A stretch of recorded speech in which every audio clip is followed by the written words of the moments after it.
Well met, everyone. I am Rich the Lich, and today's video is a spotlight on the Wild Beyond the Witchlight. This is the brand new D&D book that just released this morning. I have it here on D&D Beyond, so we'll be looking at it in a digital interface, but I assure you, content is content. What you see here is what you're going to get within the physical hardcover book. This is my first time looking at it. I mean, yes, I knew the general, it's carnival, whimsical, Feywild, something like that. But other than that, I know nothing about what's here. So this is my first time through it. This is a spotlight. I'm not affiliated with, I'm not sponsored by WotC, D&D, anything like that. So I'll try and be as objective as possible and just simply highlight what is here, top to bottom, within the pages. And hopefully, at the end of this video, you'll be a bit better informed as to whether or not this might be something that's a good fit for you and your gaming group. Let's see what's here. First, let's take a look at the cover art. Very nice piece of artwork. Kind of gives us a good vibe, right? The essence of what we might be looking at, as a piece of cover art should do. Maybe a good break from Van Richten's and Ravenloft and kind of the dark and despair. Here we have a little more whimsical, but I don't know how far they go into the realm of, you know, just complete fun and joking versus anything very serious. But let's see, into the Feywild. As we click on that, this D&D adventure begins in a world of your choosing, perhaps a world of your own creation. Then it ventures into the Feywild, also known as the Plane of Fairy. The Feywild is a place of wonder and whimsy, ruled by unfettered emotion. Before running this adventure, please read the Feywild section in the DMG, as it contains useful information about this dusky, fantastic plane of existence. I'll let you digest that on your own and go into your own DMG. The info in this book is intended for DM's eyes only. There's a little caveat right there on screen. Are you a DM? Will you be planning to run this? Will you be playing in this? If so, you might want to turn the video off. If you're planning to play through the adventure with someone else as your DM, stop reading now, okay? I'm not going to go over every little detail, just want to kind of give you the overall feel of what is here. We're not going to read every little story bit, so there's not going to be too many spoilers, but there may be some, as kind of indicated there. The adventure summary. The main antagonists of the story are three hags, who collectively form the Hourglass Coven, which is described in Appendix B. These hags are the adoptive sisters of Igwilv, a powerful figure from D&D's past and a key player in the adventure's unfolding drama. Okay. So that's the main entity that's involved here. You're using an artifact called the Cauldron. Let's click on that real quick. It is an artifact. You will notice down here, it's only available on page 209 of Wild Beyond the Witchlight. So this is a new artifact. So if nothing else, you're going to get one new magic item at artifact level, found only here in this book. Cool. We're not going to go over all the details of that, right? Let's go back to this, the Wild Beyond the Witchlight. So, there's your intro. Using that artifact, the hags have trapped an Archfey named Zybilna in temporal stasis and carved up her Fey domain among them. This domain is called Prismere. To enter it, the characters must first visit the Witchlight Carnival, which travels across the material plane and appears on the character's world once every 8 years. Very Dark Moon Carnival from World of Warcraft or something, right? I don't know if maybe Dark Moon got it from this idea first, but whatever. The carnival owners are a pair of Shatterkai, elves native to the Shadowfell, named Mr. Witch and Mr. Light, hence Witchlight, who can help or hinder, I like that, the character's efforts to reach Prismere. One of the many novelties of this adventure is that the characters can accomplish their goals without resorting to violence, but only if they are clever. They can fight their way through the adventure as well, but the odds won't always be in their favor. I like that as well. I try and stay spotlight objective oriented, but whenever something really stands out that I'm really a fan of or that I don't like at all, I will kind of throw in my 2 cents. I like when there's options. Combat being so, 5e being so combat centric, so combat heavy. I like when it gives you the option to almost tackle, overcome obstacles and objectives without combat. And then one of the best ways to reinforce that is if you do fight, you're probably in over your head, and it kind of indicates it right there. They can fight their way, but the odds won't always be in their favor. I like that. It gives players another way to look at tackling something without smacking it. The characters are drawn into the adventure by 1 or 2 adventure hooks. You choose which to use. Both hooks are described in the beginning. Chapter 1 describes the Witchlight Carnival. Remember, that's kind of the first step you have to go through. And then you do whatever you need to do so that they open the portal and eventually go into basically the Feywild, right? Chapters 2, 3, and 4 describe the carved-up domain of Prismeer, which the hags of the Hourglass Cavern have usurped and split into thirds. Chapter 5 describes the Palace of Heart's Desire, blah, blah, blah, right? The adventure assumes that the characters, this is important, start at first level. If your players are more interested in exploring and social interaction than combat, or if you want to make the character's Feywild excursion less dangerous, you can have them start at level 3 instead. Advancement is handled the same way regardless of whether they start at level 1 or level 3. In this adventure, the characters receive experience points for achieving milestones, so it's milestone based. I'm sure you can probably wrangle through giving them actual EXP points, but rather than defeating monsters, you enter the Hag's Realm. When they enter the Hag's Realm, everyone receives enough EXP to advance 1 level. So now you're going to go from 1 to 2, or, as it said, from 3 to 4. Encountering a hag. After the characters encounter a hag, they go up another level. If the characters free Zabilna, they get another level. If you follow this method, characters who start at level 1 might reach level 8 by the time they're done with this entire book. 1 to 8. That's a lot. That's a lot of gameplay you're getting in there. So I've got the Legendary Bundle. This thing was like $23, $25 for me, right? I think they gave another promo. So I pre-ordered this and all the other new books that are coming out within the next month or two. So roughly Amazon or your gaming store, you're going to spend $20 to $30 for this, right? And you're getting levels 1 through 8. So 8 levels of adventure, which is pretty damn good. It's not too bad. 8 levels is... It's going to definitely take you many, many, many sessions, so this is going to be months of content. But, as is the case with me, I don't usually use this thing verbatim, word for word, and run my players through this. I'll take some snippets and figure out where it might fit within my own storyline, my own world. But more importantly, I like to see what new stuff is offered. Are there any new races? Are there any new backgrounds? Any new classes? What are the new monsters? So on and so forth. And that's what we'll dive into here. So that's the gist of the intro, right? Let's see what else there is. There's some Feywild Trinkets. Cool, I like this. This trinket table that follows offers a selection of trinkets appropriate for Feywild-themed adventures, such as this one. I love the way that it words that. Yes, these are usable here, but anything that is inspired by the Feywild, or even if your PCs are in the material plane and for whatever reason they run into a brownie camp, right? Any Fey creatures, Fey folk in your world, and they're selling something or they're offering something. Here you go. You can roll D100, right? Yeah, it's a cool little list. I like it. Where are we at? Players whose characters have the Feylost or Witchlight hand background can roll on this table instead of the Trinkets table. So you're just getting more tables. That's always a boon, a benefit to all dungeon masters, right? A cookie cutter shaped like a unicorn. Painted wooden key whose teeth change configuration every day at dawn. I love this stuff because there's nothing to click on, right? Like, what is that wooden key for? That's for you to decide, inspired by that sentence. I love things like that. Cool. All right. Backgrounds. What's new? Here's a new background. The Feylost. You grew up in the Feywild after disappearing from your home plane as a child. Perhaps you were spirited away by kindly Fey who thought you were destined for great things. So on and so forth.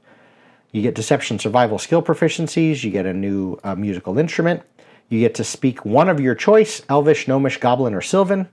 Here's the equipment you get. You have a Fey mark. You were transformed in some small way by your stay in the Feywild, and you gained a Fey mark. There it is.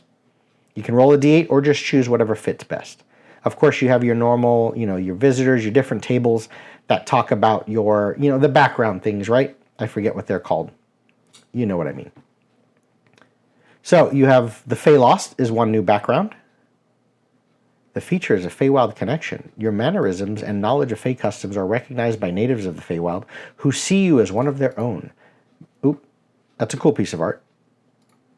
Because of this, friendly Fey creatures are inclined to come to your aid if you are lost or in need of help. And that's it. I mean, that's left as kind of a launch point for DMs to run with of who exactly is that Feywild connection that you have. Is it a constant, like a key companion that you can constantly go to? Or when you need help, are there different Fey folk that might help you depending on, what you're asking the DM through roleplay. You have a second background, the Witchlight Hand. You crept into the Witchlight Carnival as a child or youth and never looked back, earning a place among those who work behind the scenes to keep the carnival in business. As a hand, you work hard and you party hard. Here's some artwork. Pretty neat. Tiefling there, and then definitely a Fey folk because he's got wings. You get performance, sleight of hand. So you're this seems like it would be a good background for bards and things like that, right? Disguise kit. But there's always that mischief, deceptiveness to it all, right? Disguise kit everywhere. Tool proficiencies, disguise kit. Equipment, you get a disguise kit. You have a carnival companion. Over the years, you have earned the friendship of another carnival fixture. Roll a d8 and consult the table. An old cantankerous Witchlight Hand, so another one of the same background as you, a retired performer, a blink dog perhaps. Carnival fixture is your feature. The Witchlight Carnival provides you with free, modest lodging and food. In addition, you may wander about the carnival and partake of its many wonders at no cost to you. Really neat. Races. All the characters presented in the player's handbook are well suited, as are fairies and Harengons. Oh, so there's 2 new races, huh? Let's see. Creating your character, you know this stuff, right? Languages. This is kind of just helping you make a new character based on the information and the options that are already offered in books we're familiar with, Player's Handbook and whatnot, but kind of gearing it and things to consider for this Fey-specific type of adventure. However, like right here, right? Members of some races, dwarves and elves, can live for centuries. Fairies and Harengons, however, have a lifespan of about a century. Again, it's talking about the options as they funnel through and go and feed into the actual Feywild itself, right? But now we've got some brand new races. So we had 2 new backgrounds, the Fey Lost and the Witchlight Hand, and then you have 2 new races, the Fairy, right here, bunch of artwork. I don't like these pieces as much, but whatever. Fey characteristics, traits, let's see. That's a big one. You're not humanoid, you are Fey. You are small. Your walking speed is 30 feet. You have the Druid Caft. You get it. Starting at 3rd level, you can cast Fairy Fire. Starting at 5th, you can also cast Enlarge Reduce. Once you cast Fairy Fire or Enlarge Reduce, you can't cast it again until you finish a long rest, okay? You can also cast either of those spells using any spell slots you have that are of the appropriate level. Int, Wisdom, or Charisma is your spellcasting ability for these spells when you cast them. Choose when you select this race. That's very interesting. Flight. Whoa, hold on. You just fly? Jeez. Because of your wings, you have a flying speed equal to your walking speed. You can't fly if you're wearing medium or heavy armor. So that is a little bit of a stopgap there, but flight's really freaking powerful. So you definitely would have to tread lightly here and get your DM's approval before you can play. Obviously it makes sense, right? The fairy needs to fly. You ask any 8-year-old, I want to play a fairy, and then you tell them you can't fly. It doesn't make sense. But flight at level 1 is ridiculous. Like, it doesn't say here. It's ridiculously powerful. It doesn't say you get this only at level 3. Level 3 and level 5 are casting these spells. You get flight from the get-go. So anyway, too opinionated there. Harengon. They originated in the Feywild, where they spoke Sylvan and embodied the spirit of freedom and travel. In time, these rabbit folk, hopped into other worlds, bringing the Fey realm's exuberance with them and learning new languages as they went. They're bipedal, with the characteristics long feet of the rabbits they with the characteristic long feet of the rabbits they resemble, and fur in a variety of colors. There's the picture. You can tell that it's definitely treading into a little more fun, enjoying, something that would appeal to a younger audience, or, those that just don't want to be some ghostly macabre figure of Ravenloft, right? You're playing a rabbit. It has that vibe to it. You're humanoid. You're medium or small. You choose. I don't know if there's a benefit to choosing small over, I guess, obviously besides fitting into small areas, but regardless, it doesn't say, if you've chosen small, your speed is this. If you've chosen medium, you just choose. Do you want to be a medium or small size? Your walking speed's 30 feet. You can add your proficiency bonus to your initiative rolls. So you're proficient in initiative, which is called Hair Trigger. I don't know how to say that. The senses, you have proficiency in perception. Lucky footwork. When you fail a dex saving throw, you can use your reaction to roll a d4 and add it to the save, potentially turning the failure into success. You can't use this reaction if you're prone or if your speed is 0.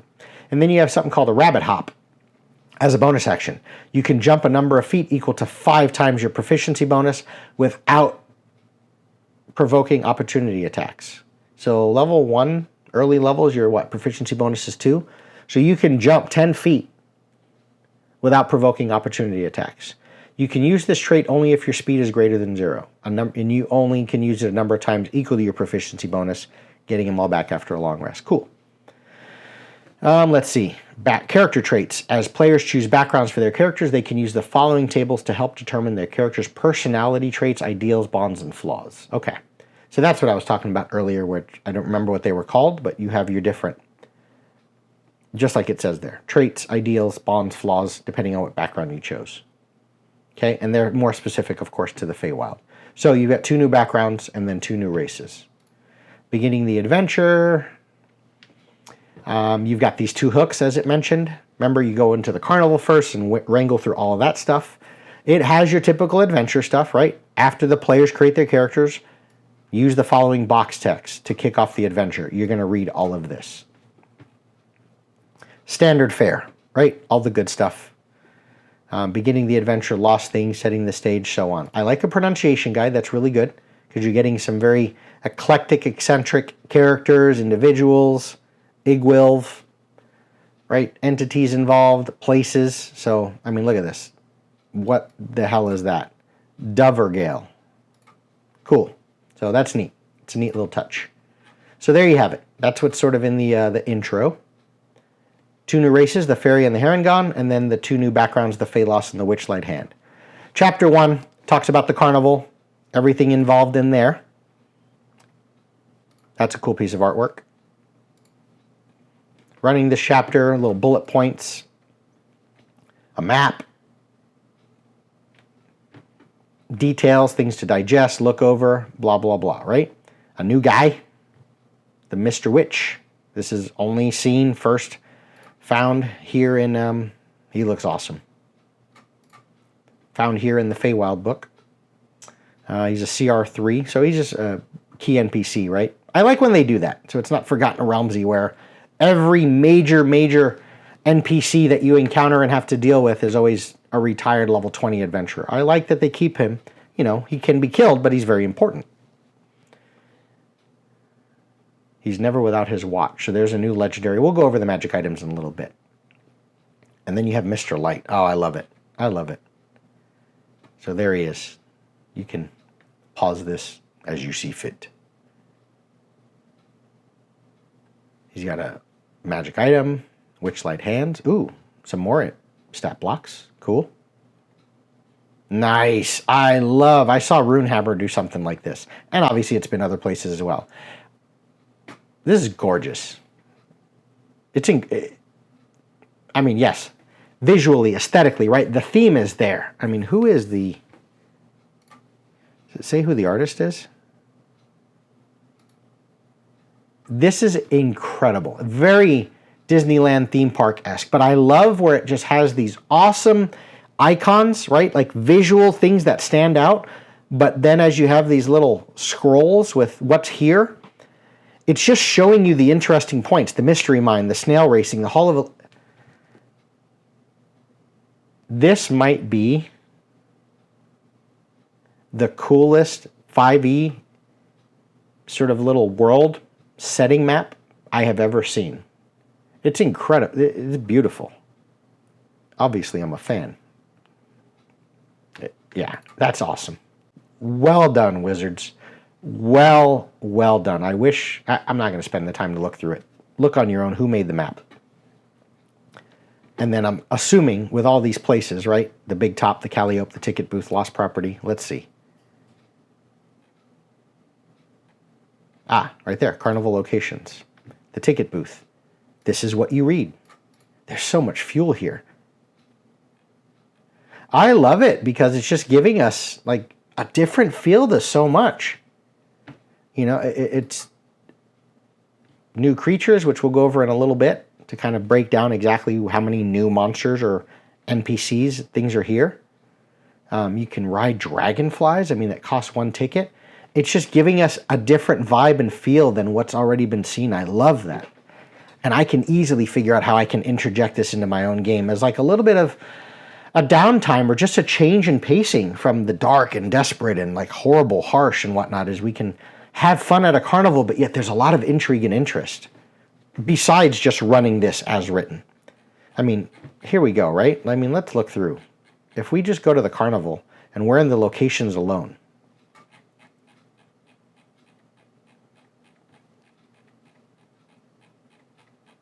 guys, I mean, yes, I know we talked about it in the beginning. It's levels 1 through 8, but there's a lot of content, and the art just screams to us.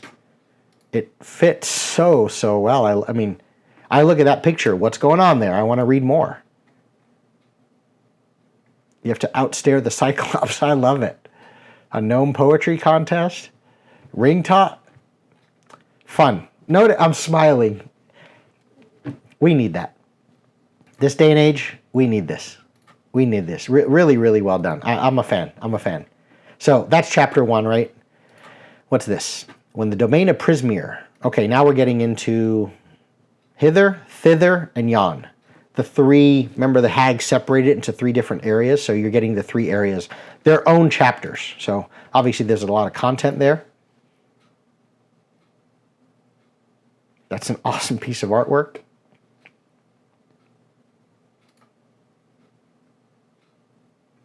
These maps, world class. I mean,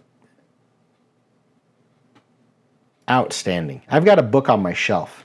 You won't see it in the camera, but I forget what it's called. I mean, not a book, I'm sorry, a board game. Fantastica. Kind of screams to me about that. It's one of the most beautiful board games I have. Just has that fantastical, whimsical. Really, really love it. Big fan, big fan. Death is different. The corpse turns to stone. So obviously you're going to have these weird effects, right? You're not in Kansas anymore. So that's what you have there, is the entire chapters on those different locations. So you're getting all that. The Palace of Heart's Desire, what is this? Oh, the Archfey, Zybilna, is known to grant wishes to mortals brave enough to visit her abode, the Palace of Heart's Desire. That's pretty. That's awesome. Running this chapter. They explore the halls of Lavaglia, better known as the Palace of Heart's Desire. There's some spoilers there, but there's the Witch Queen. Valor's Call, arrival at the palace, exploring the palace. Wow. Cool symbols. Awesome art. The art is top-notch in this. Hell of a map. I love the background details. Just the border stuff is incredible. I mean, there's so much going on there. And then you have the player version, of course, which isn't going to have like the legend and stuff. So you're going to get those maps, read this, go here, the garden, blah, blah, blah. You know, I mean, guys, this is just locations P1 to P10, and there's all the way to P51. And we're getting, I just scrolled down for like 5 seconds. There's a lot of content here. Wow, there's a lot. Ending the story. Magic items. This is what we came for, right? Let's see what's here. How many? 1, 2, 3, 4, 5, 6, 7, 8, 9, 10. 11, 12, 13, 14, 15, 16, 17, 18, 19, 20. 21 brand new magic items. I'm pretty sure that these are only found here. 21. You would kind of expect that, right? It's a magical place. Fey. Otherworldly, right? Things you cannot explain. The essence of magic. A bobbing lily pad, so very rare. Chromatic rose is rare. Cloak of many fashions. Awesome artwork. The dread helm, which is a common. This fearsome steel helm makes your eyes glow red and hides the rest of your face in shadow while you wear it. I like stuff like that. And then, of course, you know, we have like the Cauldron, which is artifact, right? The Cloak of Many Fashions is a common. While wearing this, you can use a bonus action to change the style, color, and apparent quality of the garment. The cloak's weight doesn't change. Regardless of its appearance, the cloak can't be anything but a cloak. Although it can duplicate the appearance of other magic cloaks, it doesn't gain their magical properties. That's neat. Dust of Corrosion, uncommon. An Eldritch Staff, very rare. Artifact Cauldron. Really cool artwork. Whoa, gold. Iron. Look at this. That's neat. Orb of Direction. Ornithopter of Flying. Pipe of Smoke Monsters. Pixie Dust. Pole of Collapsing. Potion of Advantage. Scissors of Shadow Snipping. A rare. What the? Requires attunement by a Fey or a Spellcaster. I like it.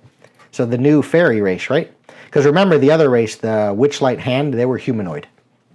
I don't know, without looking through it, if there's other Fey creature types available in other books. I don't know if like Eladrin or whatever, you know. Snicker Snack. A legendary greatsword. Look at this thing. Let's read a little. +3. It's a Vorpal. In addition, the weapon ignores resistance to slashing. We know the Vorpal part, I think. While attuned to it, you have proficiency with greatswords and you can use your charisma modifier instead of strength. Sentience. It's a chaotic good greatsword. It has its own intelligence. It has hearing and dark vision. It has a fickle personality. I love it. Love it. You have steel, which is very rare. Oh boy. A talking doll. That's kind of creepy. That's neat. A Wand of Scowls, Wand of Smiles. I'm smiling. I love the content here. It's really cool, guys. Woodcutter's Axe. Awesome. 21 new magic items. Factions. You're getting into things that you might be inspired by and interject into your own games, or, of course, if you're using them here. The Hourglass Coven. You've got... Ooh. Very Gollum-esque. Very Gollum-esque. Bavlorna Blightstraw. It's a medium hag. Or a medium-sized hag. Endolin Moongrave. These are them. The 3 hags. The art is... I mean, here you're getting into like, okay, yeah, it's whimsical fun, but these guys look like they're kind of creepy and mean business, so I love that. That's the Hourglass Coven. The 3 of them. And then you have the League of Malevolence, Kellic. You have some really, I love that they're not like CR23, so they don't feel like they don't fit in many other games and they're not approachable, but there's so much depth to these characters. This is a CR5 guy. A Human Sorcerer, Skyla. Human Warlock, Warduke. Well done, guys. Really cool. I like this. Combat notes, I love this. Warduke likes to hit things with his sword. It's as simple as that. That's all you need for your combat notes. I love it. I love it. Valor's Call, what is this? The noble adventuring party known as Valor's Call was founded by Strongheart. Cool. Elkhorn, there he is. Mercion, Moliver, Ringlerun, Strongheart. Combat notes. Strongheart prefers to fight with steel. His trusty sword. His favorite use of the command spell is to compel a foe to yield. He tries to capture and imprison evildoers, slaying them only if they cannot be. So really neat. You got some factions, which are giving us obviously new kind of things to fight, new NPCs. Creatures. A Boggle, Briganock, Bullywugs, a bunch of them. You have a Knight and a Royal, not a bunch, but 2 of them. A Boggle, a Briganock. Cool. Bullywugs, 2 of them. Campestress. You have a Darkling and a Darkling Elder. I know there's Darklings already in the various books, but maybe there's some... I'll let you digest whether there's some nuances and details here specific to this that's not already there, but you have a giant dragonfly. Cool artwork, if nothing else. It has a different vibe to it than just a giant insect. It looks like something from Bug's Life, like you can obviously ride it. Giant snail, same thing. Very never-ending story on that, right? I think the guy was riding a snail. Harengons. Ooh, we have a brigand. Is that the art? That's interesting. These are the, yeah, there's not a lot of art with those. The rabbit people. A Jabberwock. Whoa. CR13. A Corrid. We have this already. I've seen this before. So that's not new. A Living Doll. A Quickling. We already have seen that. We've seen a Red Cap. and the Selenian. So what I'm going to do is I'm going to open this up. The beauty of D&D Beyond. Let's do advanced filters, and we're just going to filter by, source, Wild Beyond the Witchlight. Filter. Here we go. 4 pages. Well, right there. 1, 2, 3, 4. See, there's the Boggle, but it's in Wild Beyond the Witchlight, but we already have this in Volos. So we're only looking at this little tagline under here to see what's new. 1, 2, 3, 4, 5, 6, 7, 8, 9, 10, 11, 12, 13, 14, 15, 16, 17, 18, 19, 20, 21, 22, 23, 24, 25, 26, 27, 28, 29, 30, 31, 32, 33, 34, 35, 36, 37, 38, 39, 40, 41, 42, 43, 44, 45, 46, 47, 48, 49, 50, 51 new NPCs or monsters. That's a lot. A lot. Very cool. I love stuff like that because that's not, if I'm even getting that theme or that vibe, I can just pull from those monsters right there and not worry about whether I'm using this adventure or not. So that's your creatures. And it runs the gamut, as you saw. All different CRs. Role-playing cards. This is neat. Are they just like little reference things that you can bring to your table to kind of create more? Ooh. So there they are, but then you got printable, which I love. Would have been nice to have this on a white background though, so it looks prettier, but saving ink, of course, right? But you have all these role-playing cards. I like this. They're kind of like little NPC notes and cheat sheets of, okay, you meet Clapperclaw the Scarecrow.